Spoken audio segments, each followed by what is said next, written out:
నమస్తే, నేను మీ కుప్ప పద్మిని. ఇన్నాళ్ళు మీ సపోర్ట్ ని నాకు అందిస్తూ, మీ ప్రేమని నాకు అందిస్తున్న ప్రతి ఒక్కరికి కృతజ్ఞతలు. ఇప్పుడు చూడబోతున్న ఈ వీడియో కూడా ఖచ్చితంగా మీకు ఉపయోగపడుతుంది. లైక్, షేర్ అండ్ సబ్స్క్రైబ్ చేసి మీ ఇష్టాన్ని అలాగే మీ సపోర్ట్ ని నాకు అందించండి. అలాగే ఈ వీడియో పట్ల మీ అభిప్రాయాన్ని కమెంట్ సెక్షన్ లో కమెంట్ చేసి నాకు తెలియజేయండి. నమస్తే, వెల్కమ్ టు అవర్ ఛానల్. నేను పద్మిని. ప్రస్తుతంతో పాటు జ్యోతిష పండితులు, మాతంగి ఉపాసకులు, శక్తిపీఠ వ్యవస్థాపకులు రాఘవ ఆదిత్య గారు మనతో పాటు ఉన్నారు. మాట్లాడదాం. రాఘవ గారు, నమస్కారం అండి. నమస్తే అండి. భార్యాభర్తల మధ్య కామన్ గా చాలా మంది చెప్పేటటువంటి విషయం ఏంటంటే సఖ్యతా లోపాలైతే ఉన్నాయి. తన మాట నేను అర్థం చేసుకోలేకపోతున్నాను, లేకపోతే నా మాట అర్థం చేసుకోవట్లేదు, మాట వినట్లేదు, ఇట్లాంటివన్నీ సర్వసాధారణంగా ఉంటాయి. ఏ భార్యాభర్తల మధ్య ఉంటాయి కదా. అయితే చిన్న చిన్న ఇష్యూస్ కూడా డివోర్స్ వరకు విడిపోవటం, మళ్ళీ ఇంకొకళ్ళని ఎవరినో పెళ్లి చేసుకోవాలనుకోవటం, వాళ్ళల్లో కూడా ఒకవేళ ఇబ్బంది వస్తే ఇంక ఎక్కడ ఆగుతాం మనం? ఎక్కడో ఒక అడ్జస్ట్మెంట్ టెంపర్మెంట్ అనేది ఉండదు కదా. సరే, డివోర్స్ వరకు కాకుండా అసలు సఖ్యతా లోపాలు ఉంటే వాటిని అధిగమించాలి అంటే మీరైతే ఎట్లాంటి రెమెడీస్ చెప్తారండి? నా దగ్గరికి ఇలాంటి ఇబ్బందుల్లో ఉన్న వాళ్ళు చాలా మంది వచ్చారు. చాలా జంటలు వచ్చినాయి. ఎట్లాంటివి చెప్తుంటారు? ఎట్లాంటి ఇబ్బంది అంటే ఇందులోనే ఎలా చెప్తారు? భార్య భర్త మాట వినట్లేదని, భర్త ఏమో తను అర్థం చేసుకుంటలేదని భార్య అంటా ఉంటారు. భార్య ఏమో తన మాటగా నన్ను సపోర్ట్ చేయట్లేదు, వాళ్ళ అమ్మగారు మాట వింటాడు అని ఇది ఒక కామన్ ప్రాబ్లం. Ladies version. భర్త వెర్షన్ ఏంటంటే తను సరిగా క్లోజ్ గా ఉండట్లేదని భర్త వెర్షన్. సో అలాంటి వాళ్ళని ఇద్దరిని కూర్చోబెట్టి ఫస్ట్ వాళ్ళిద్దరికి కూడా కౌన్సిలింగ్ చేస్తాం అనమాట. అసలు వాళ్ళ మిస్అండర్స్టాండింగ్ ఏంటనేది తెలుసుకునే ప్రయత్నం చేస్తాం. చేస్తే ఏమి ఉండదు అక్కడ, కానీ ఇద్దరు ఎగోస్కి వెళ్ళిపోతారు. వెళ్ళిపోయి నువ్వెంత దగ్గరికి వచ్చేసి డైవర్స్ అనేది బాగా ఈజియెస్ట్ వే అయిపోయింది ఈ రోజుల్లో. అందరూ కూడా మన సనాతన ధర్మం ప్రకారం ముందు జాతకాలు అప్పట్లో ఏం లేదు, చూసేవాళ్ళు కూడా కాదు, చేసేస్తే వాళ్ళు పెద్దల ఇది మీద చేసుకుంటూ వెళ్ళారు. ఇంతవరకు వచ్చింది. ఇప్పుడు జనరేషన్ మారిపోయి ఇప్పుడు లేడీస్ కూడా వర్కింగ్ స్టైల్ పెరిగింది, ఇన్కమ్ సోర్సెస్ పెరిగినాయి. సో అట్లా అందుకొంత జెంట్స్ లో కూడా ఏంటంటే వీళ్ళు కూడా లైఫ్ స్టైల్ బాగా మారిపోయింది. చాలా మంది ఆల్కహాల్కి ఎడిక్ట్ అవుతున్నారు. అది మెయిన్ ప్రాబ్లము. డామినేషన్ ఒకటి బాగా మెయిన్ ప్రాబ్లం అయిపోయింది. సో ఎవరికి వారే అంతటి వారే అనే దాని మీద ఇదైపోయారు తప్ప భార్య అనే గౌరవం భర్తకు లేదు, భర్త అనే గౌరవం భార్యకి లేని పరిస్థితి కింద వచ్చేసింది ఇప్పుడు జనరేషన్. సో ఏంటంటే ఒకరికొకరు విలువని ఇచ్చుకోవాలండి. విలువలు లేని సమాజం ఎప్పటికీ దగ్గర అవదు.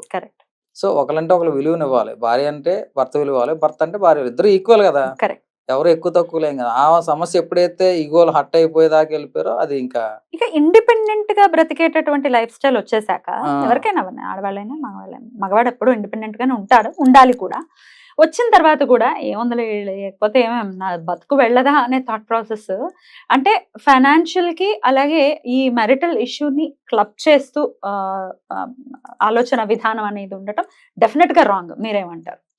రాంగే, నేను కాదని అనట్లేదు. కాకపోతే ఇప్పటికీ కూడా తల్లిదండ్రులు చాలా వరకు ఈ జాబ్ ఇది సంస్కృతి వచ్చిన తర్వాత భార్యాభర్తలు ఇద్దరే దూరంగా ఉంటున్నారు. కానీ ఉమ్మడి కుటుంబంలో అడ్జస్ట్ అవడానికి అమ్మాయికి అసలు కుటుంబమే లేదు. ఒకవేళ ఉన్నా కూడా అడ్జస్ట్ అవడానికి చాలా ఇబ్బంది పడుతుంది. సో అలాంటి తరుణంలో ఉన్న వాళ్ళు కూడా నా దగ్గర చాలా మంది వస్తారు. నేను వాళ్ళకి కౌన్సిల్ చేసి తర్వాత ఏమైనా ప్రక్రియలు ఉంటే తర్వాత చేస్తాం తప్ప ముందైతే మటుకు మాక్సిమం కౌన్సిల్ చేస్తాం. చేసిన తర్వాత వాళ్ళ లోటుపాట్లు తెలుసుకుని దానికి ఏ విధానంలో వెళ్తే మంచిదనే విధానం మీద తీసుకెళ్తూ ఉంటాం. జనరల్ గా చేసుకోవాలి. జనరల్ గా ఏంటంటే చాలా కేసెస్ ఇలా ఉన్నాయి కాబట్టి వాళ్ళలో వాళ్ళు ఏమన్నా ఇంట్రెస్ట్ గా ఉండి వాళ్ళ జీవితాలను వాళ్ళు బాగు చేసుకోవాలన్న ఇంట్రెస్ట్ ఉండి మనం కలిస్తే గనక వాళ్ళు కొన్ని క్లోజ్ రెమెడీస్ ఇవ్వడం జరుగుతుంది.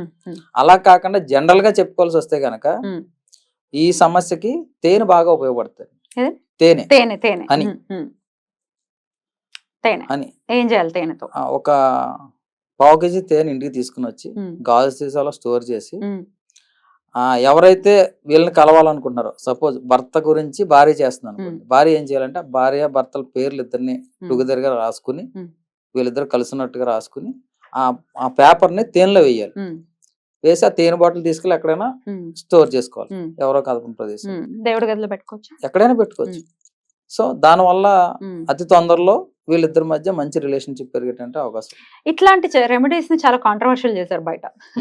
ఇట్లాంటి రెమెడీ అంటే తేనెలో పెడితే ఇద్దరికి సఖ్యత వస్తుందా? దీనికి ప్రామాణికం తేనె అనేది ఒక రాణి మధురమైన ఎక్కడెక్కడో ప్రకృతిని సేకరించి తీసుకొస్తుంది.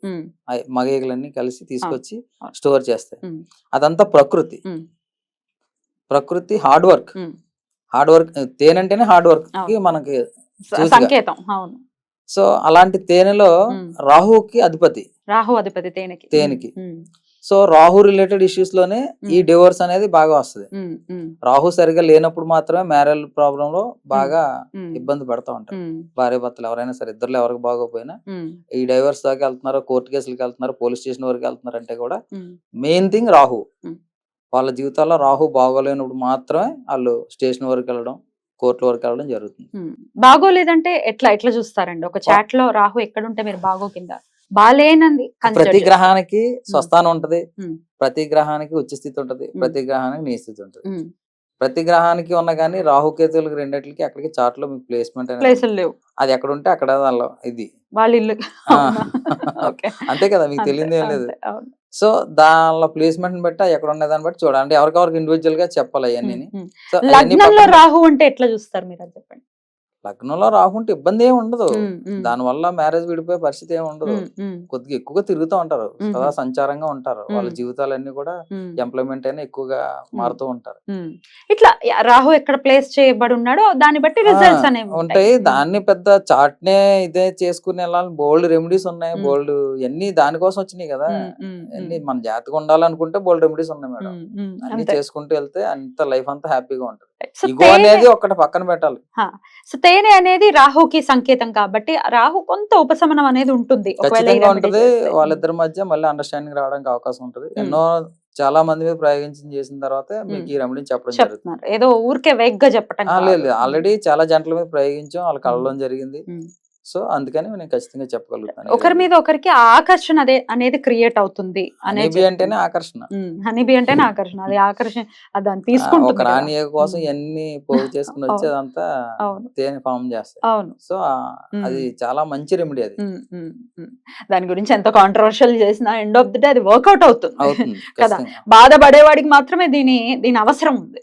బాధ లేని వాడికి నా హాస్యాస్పదంగా అనిపించవచ్చు. ఏమిటి దాని వల్ల అవడం ఏంటి, ఒకవేళ అనుభవిస్తే తెలుస్తుంది. ఇదొక సోర్స్. దీని వల్ల అయిపోతుంది ఏం కాదు. మనం నీటిలో కొట్టుకుపోయినప్పుడు ఏది దొరికితే అది పట్టుకోవాలి. అది రాయవచ్చు, తాడవచ్చు, గట్ట ఏదైనా పట్టుకుంటే అది ఏమైనా ఓతం ఇవ్వచ్చు కదా. అలా ఇది ఒక సోర్స్ అనమాట. అంతే ఖచ్చితంగా ఇదే ఖచ్చితంగా కలిపేస్తాను మనం చెప్పలేము. వాళ్ళ ఇండివిజువల్ జాతకాలు చూడాలి, వాళ్ళ బ్యాక్గ్రౌండ్ పరిశీలించాలి.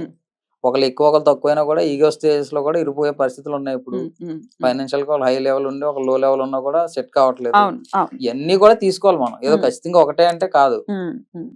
ఊరికే అంటే ఇది ఎవరి దగ్గరికి వెళ్ళాలో తెలియదు, మాకు మాత్రం సమస్యలు ఉన్నాయి అనుకునే వాళ్ళకి ఎంతో కొంత హెల్ప్ అవుతుంది. ఖచ్చితంగా హెల్ప్ అవుతుంది. ఈ రెమెడీ ఖచ్చితంగా హెల్ప్ అవుతుంది. సో ఏ రోజు చేయమంటారు? ఏ రోజైనా చేయొచ్చు, రోజుతో పని లేదు. ఇది జీవితానికి సంబంధించింది. ప్రతి రోజు మంచిదే, ప్రతి నిమిషం మంచిదే. ఎన్నాళ్ళు ఉండాలి అది? ఉంచడమే కదండి, దాన్ని మళ్ళీ తీసేయడాలు ఏం లేదు. దాన్ని ఒకసారి కలిసిన తర్వాత కూడా అలాగే ఉంచుకుంటే నష్టం లేదు. ఇద్దరి మధ్య ఇంకా రిలేషన్ బాగుండాలి కదా మనం పెట్టింది. సో అది ఎన్ని రోజుల తేనె కూడా ఎప్పుడు పాడవదు, 100 ఏళ్ళు ఉంటుంది. సో ఎప్పుడైనా ఉంచొచ్చు. అలా ఉండిపోతే వీళ్ళ లైఫ్ కూడా అలా బాగుంటుంది.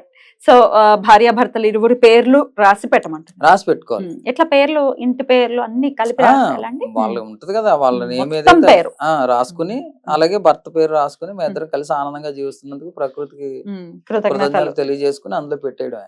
ఏదైనా కృతజ్ఞతాపూర్వకంగా ఉంటే అన్ని బాగుంటాయి మేడం. అంతేనండి, అంతే. లేడీ మీద జంట ఉండాలి, జంట మీద లేడీ ఉండాలి. ఇద్దరికి కృతజ్ఞత ఉండాలి. డామినేషన్ వచ్చిందంటే అది ఎన్నో రోజులు ఆ రిలేషన్ ఉండదు. కరెక్ట్.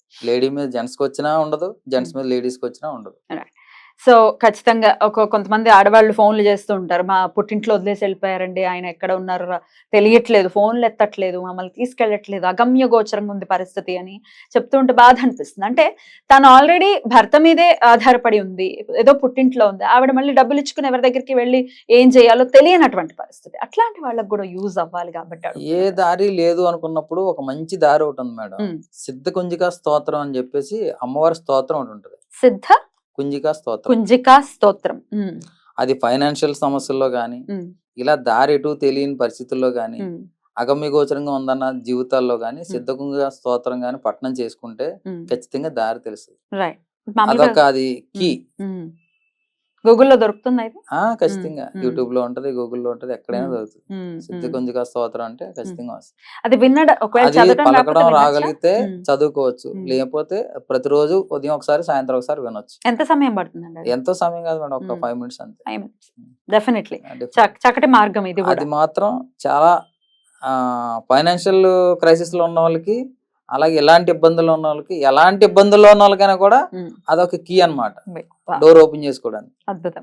ఆ తర్వాత ఏంటనేది తర్వాత తెలుస్తుంది, మ్మ్. ముందైతే డోర్ ఓపెన్ అవుతుంది. రైట్. ఆ తర్వాత ఏంటి మన గమ్యం? అద్భుతం అండి, చాలా అద్భుతంగా మాకు వివరించారు. కృతజ్ఞతలు రాఘవాదిత్య గారు. నమస్తే. Thank you.